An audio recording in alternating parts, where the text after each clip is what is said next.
Welcome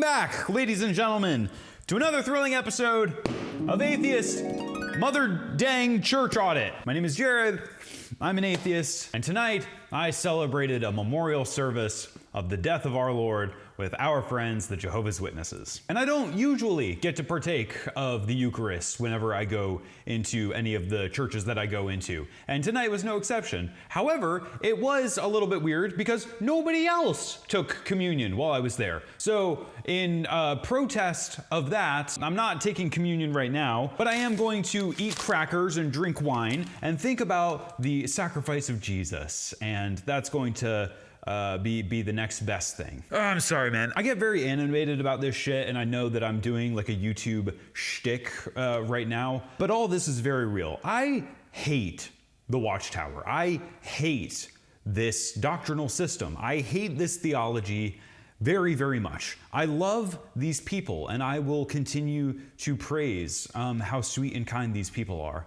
But this system, I hate it.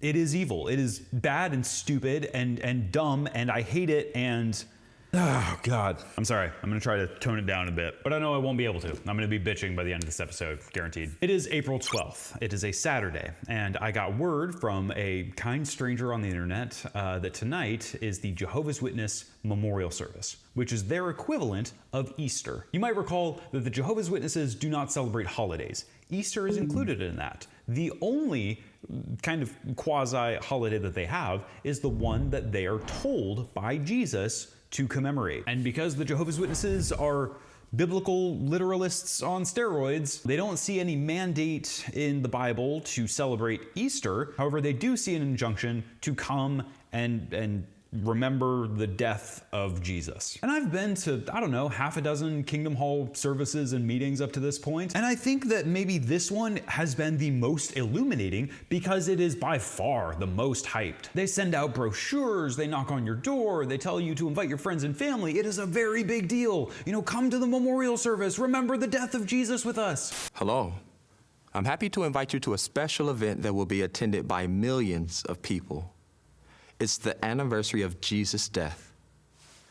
This invitation shows the time and location of the event in our area. And the fact that it is the most lackluster, banal service of any religious group that I've ever been to speaks volumes. So for this service, I decided to drive way out of my way. I drove way out into the sticks, like an hour north of Raleigh, to go out to this, new Kingdom Hall that I've never been to before. And it was interesting. I texted Jake from Alt Worldly and asked him do you have any tips for going to the memorial service? And he was like, get there early, like an hour early. And I was like, WTF, no, that's crazy. I'm not doing that. I still got there 40 minutes early, and 40 minutes before the service started, there were people outside directing traffic. Like they had a whole team. I also asked Jake, what are the odds that I get recognized and kicked out? And he was like, 0%. Because even if somebody had watched my videos, then it's like mutually assured destruction, because then, they would have to run to the elders and say, hey, there's a guy who makes anti-JW videos here in today's service. And their immediate question to him would be, why were you watching anti-JW videos? And then he would get in trouble.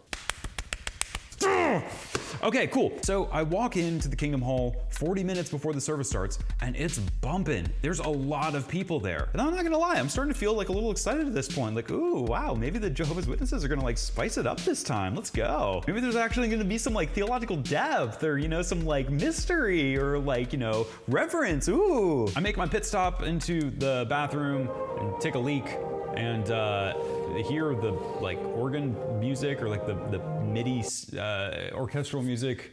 It's still bad, man. It's still just bad. What is good is that this Kingdom Hall, like every other that I've been to, is filled with kind people. And I know that my ex-JW friends will come out of the woodwork and be very quick to point out hey, this is love bombing. They're coached on how to do this. And even still, it just, I don't know, I'm got by it every time. Like, as a person who, his whole shtick is visiting cults, I'm still susceptible to it. And even knowing how sinister some elements of this cult are, it's still difficult for me to villainize these people who are shaking my hand and asking me about my backstory. And man, the thing that really got me was I sat next to, a few like middle schoolers, and it was these like young, ambitious middle school boys. And the guy on my right, he was wearing a 3-piece suit, and he was like, "Sir, would you like me to help you navigate the JW app?" I'm like, "Jamal, you sweetheart, yeah." And there was a part of me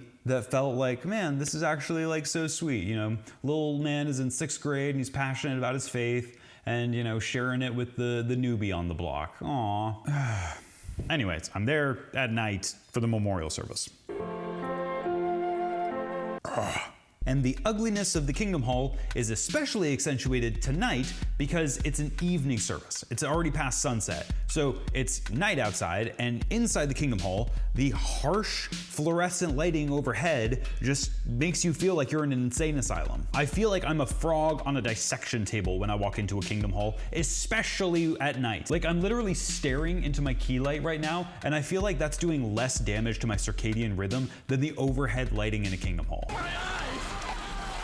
So it's at about that time that the meeting starts. They start with a warm introduction and then jump straight into the song. A single, solitary song. And to my surprise, it was actually a pretty banging cover of some Newsboys. We believe in God the Father. I'm kidding, obviously. It was terrible. So then after the music, they gave the talk, the holy grail of this whole thing. And to set the stage for this, like they've been preparing 4 months. The memorial of Jesus' death. It's their one holiday. Sound the alarm, ring the bell, get everyone in the neighborhood to come down. Frickin' bribe people if you have to. Just get everyone here for this super important service. And the service is literally not a service. It's not like, it's like not a sermon. It's a systematic theology on their stupid doctrine on how nobody should be taking the communion that they're about to present. So rather than emphasize and stress the beauty of the incarnation, they don't believe in the incarnation because they don't believe that Jesus is God. But rather than stress the beauty of Christ's sacrifice and his unending love for us and the grace of God, none of that is there. Instead, it is turn to this verse, we read it. Now keep that in the back of your mind. Now turn to this verse. Fascinating. Now turn to this verse. Doesn't that sound a lot like the previous verse? They treat the Bible as though it is a legal document, and they use the individual passages that they're reading from like points in a syllogism. Hebrews chapter 3, verse 11. Premise A. And let me explain the theological point that they are making. Because they don't really give a shit about Jesus' sacrifice. They don't really give a shit about the penal substitutionary atonement that is taking place. Instead, what they really, really care about is proving that they are doing it correctly, that they are doing it by the book. Because if there's one thing that Jehovah's Witnesses are obsessed with, it is proving that they know the Bible and they are living according to the Bible. The Bible, as though it were totally devoid of any sort of historical or literary context. Just rip it out, doesn't matter, because the text is all we need. We have the divine holy text, and every jot and tittle is from God himself, and that's all you need. And so the entire service is them parsing through the Bible in order to prove this very obscure, very obtuse theological point that they have. And that theological point is the idea of a two-class system. Now, I'm still a little bit hazy on this, so XJDubs, please correct me. But the gist of this, from what I can gather, is that there are two classes of saved people in the Jehovah's Witness theology. There is the earthly class, and then there is the heavenly class, or the anointed class. The earthly class refers to Jehovah's Witnesses who will be resurrected. They're super good, they're dandy, they're legit, they're great. However, the super duper spiritual elite legit Jehovah's Witnesses are the anointed class. And those are the 144,000 that are talked about in Revelation. And the entire service is literally just to prove this theological point that they want to make, and that is that the only people who should take communion are members of the 144,000, the anointed class. However, that's weird because they are also under the assumption that you ought to be celebrating the communion service every year, and then just the majority of people ought not to be taking communion. This is the dumbest thing, man. It is so stupid. So the entire hubbub around this is just the fact that they are presenting communion, and it looks exactly like normal Protestant communion. They have a little plate with a whole bunch of little bread wafers on it, and they have a glass of wine that they pass around. So the song and dance that's done is you sit in your chair. The ushers will come along and they'll pass the bread and they'll pass the wine. And what do? You take the wine and you pass it to your right, and you take the bread and you pass it to their right. And what does the person to your right do? Well, they take the wine and they pass it to their right. They take the bread and they pass it to their right. And what does the person to his right do? Well, they take the wine and they pass it to their right, and they take the bread and they pass it. And nobody takes communion.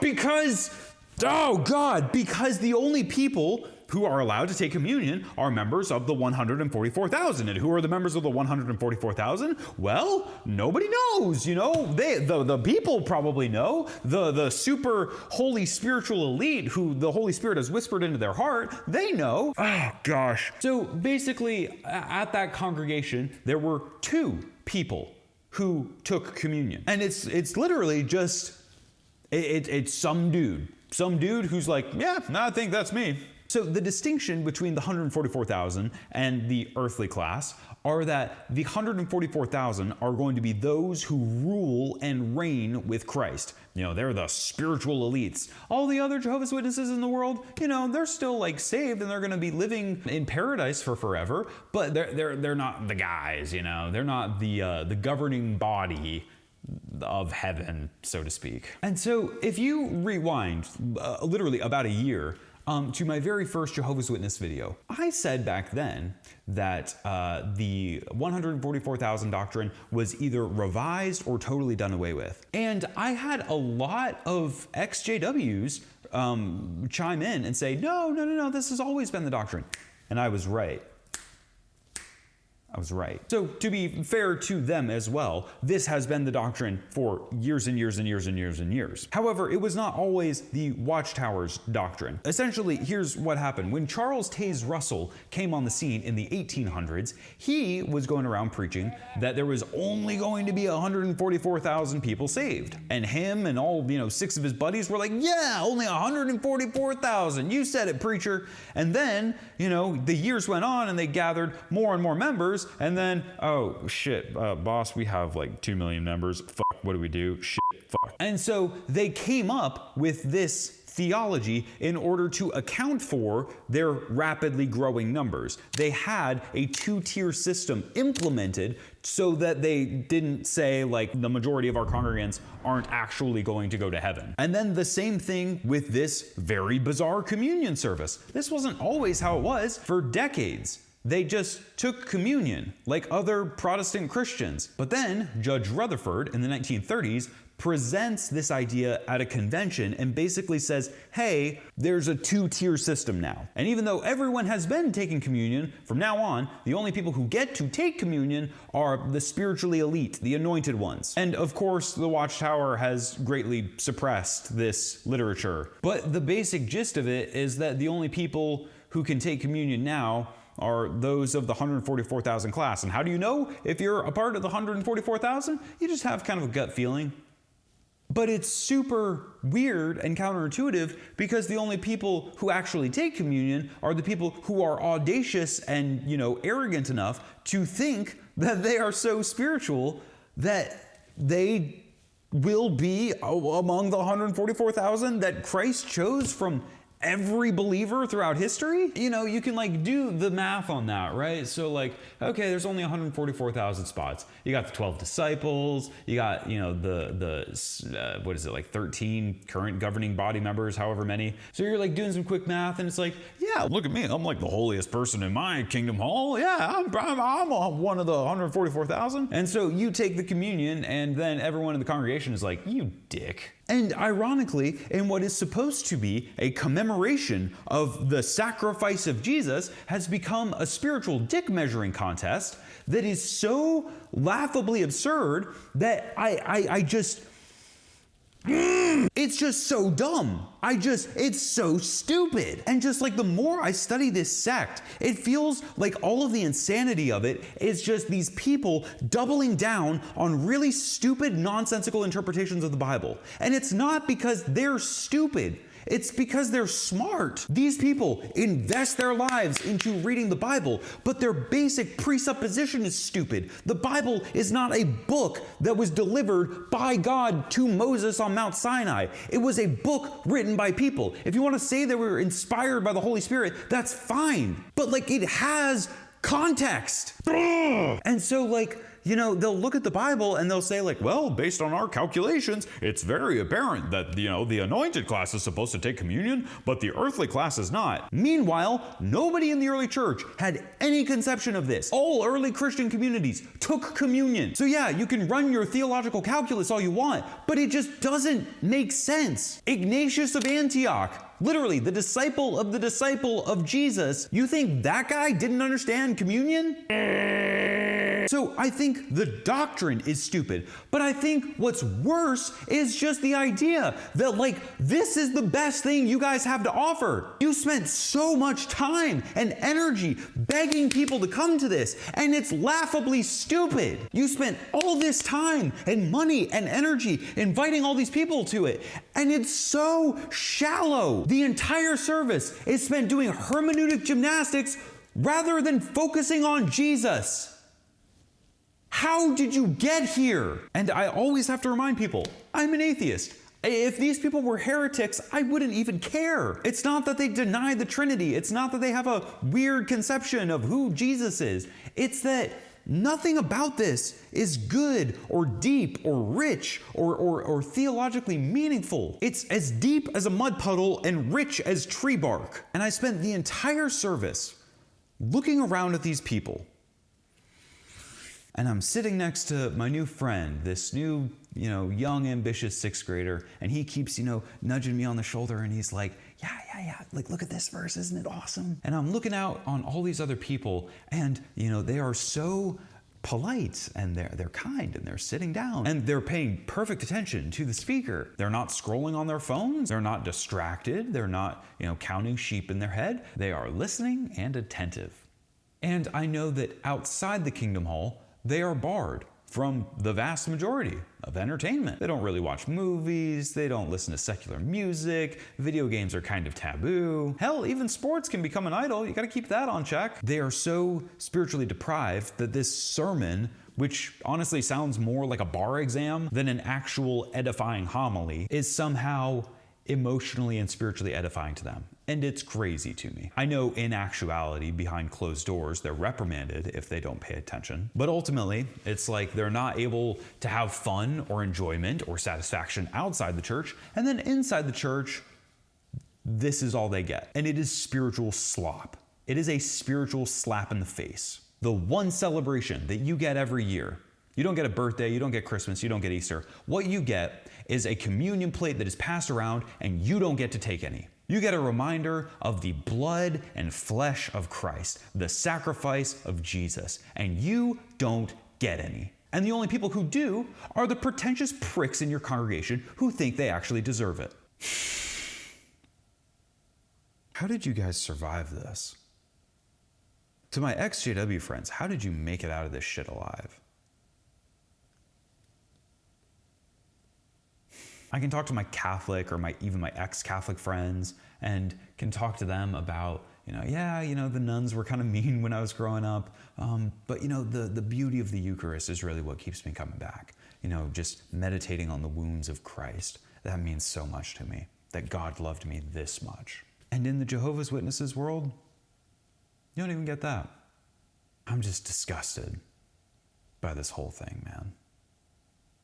It is so shitty. So after they pass the communion plates around, after they pass the wine around, and after nobody takes it, they say, and that concludes our memorial service. And I felt sick. I felt angry. Like, this is the first time in recent memory that I remember feeling angry in a religious service. Like, why the fuck did you call me here? What hope did you offer me? What beauty did you extend to me? I'm disgusted by this shit. The only thing that's beautiful here is the people who are trapped in this community who somehow feel like they're surviving. I was there 40 minutes early, and it was bursting at the seams, filled with people who were, hugging and shaking hands, and that tiny spark of life of, people trying to get along and commune and cooperate. That's got to be all that keeps y'all in this. Because it sure as hell isn't the transcendence of it. It sure as hell isn't the readily apparent theological premises. Oh God, and it sure as hell isn't the music. Woof. But I looked at this sea of people and I wondered how many of them are actually just here because this is better than the alternative. You come from a rural town in West Virginia and the only people who aren't addicted to heroin are the people in the Kingdom Hall. Yeah, that's a compelling reason. I get it. The only people that you've seen with nice, warm, smiling faces this week are the people over at the cart passing out Bible literature. That's a compelling reason. I get it. After the talk, the speaker, his name was Chad, he came up and we started talking. And, I commended him on a really articulate speech. He was a good speaker. The contents of his message were hollow and vapid, but I don't think that's his fault. I think that's the fault of the community, of this theology. And he's seen countless memorial services in his day, and he kind of knows how it's supposed to go. So I shook his hand and we talked for a little while, and he helped me understand, a couple of doctrines, and he seemed like a sweet guy. And then the little man next to me, he ran back to the back of the Kingdom Hall and grabbed me one of these and gave it to me. He was so funny, man. He just kept, every part of the service, he would, lean over and he's like, hey, I've got the verse right here. And then after the service, he was like, oh, let me tell you about this one more feature in the JW app. You know that it has multiple translations, right? Oh, and you can, read the Awake magazine, and you can read the Watchtower magazine. Oh, it's incredible. I just love parsing through it and cross-referencing verses. And that kid was in the 6th grade. And then as I was leaving, another one of the kids who I, shook his hand on the way in, he pulls me aside and he extends his hand for a handshake, and then he says, 24. And I'm like, and he's like, 24. He brought up 24 scripture references in today's talk. Isn't that incredible? We love the Bible. And again, this kid was like 14. And yeah, man, they love their Bible. This is the most vapid, bankrupt religious organization I have ever seen. And I am so sorry for the people who are trapped inside of it. I'm blasting heavy on them today, man, but my message is always, these people need to be loved. These people need to be shown compassion. These people need to be shown grace, because insofar as I was there today, I see these people overwhelmingly as victims rather than victimizers. And I know that there are real victimizers, but the system that has bred theology like this, the system that's bred community like this and scandal like this, it's bigger than any one person. I was talking to my new friend, and he was there in his little 3-piece suit, and his mom was all bashful, and she was like, "Oh, don't bother him. Come on, sweetie." And I was like, no, he's helping me, better navigate the app, and he's a treasure trove of knowledge. And he was there with his mom, and I don't think that his dad was there. I don't know if his dad's in the picture. And there was a part of me that was like, maybe I should lean over and just like whisper in this kid's ear and tell him like, hey man, this is all bullshit. And I started thinking through the ramifications of that, because it's hard, man. It's damn hard. Let's say that he deconstructs and becomes an agnostic, and he tells his mom, well, congratulations, kid, now you're removed from the congregation, at 15? And that causes, insurmountable turmoil in the household. His mom's freaking out and hysterical and trying to, yell at him to come back to Jehovah or whatever. And then it's like, oh, well, maybe I should, bring the mom aside and try to talk her out of this evil cult. And then you can imagine the scenario, well, like, what if the mom wants to leave and the kids don't? This kid's like in middle school and he's super passionate. And I can remember being his age and literally pointing a finger and reprimanding the adults in my life for not being more passionate about Jesus. What if his mom came to him and said, hey, just want to let you guys know that the Jehovah's Witnesses are a cult and we're leaving? Can you imagine the meltdowns and hysteria that this young kid might have if she tried to pull something like that? So maybe that's not the move either. Or maybe you talk to him as a family and you try to get them all questioning at once. Well, that's ideal, but it's probably not possible. Or maybe you just hope and pray that, as soon as this kid turns 18, as soon as the clock strikes midnight on his birthday, he just realizes that all of this is bullshit and he leaves. And even then, his mom might not talk to him anymore. His brothers might totally disown him. I'm just so repulsed by this whole thing, man. And I want to see these people well, but I know that it's a long and painful journey to get there. The Jehovah's Witnesses love this book. They love it to pieces. And if the author of this book were to walk into a room filled with publishers, the publishers would turn the other direction because they would be too busy parsing chapter and verse to give the author of the book any attention at all. And that just breaks my heart. There is no transcendence. There is no beauty. There is just fear. And maybe the only beautiful part of this whole thing is just the community element. And, a community of bright, smiling people who deep down are petrified of leaving. And that's really shitty.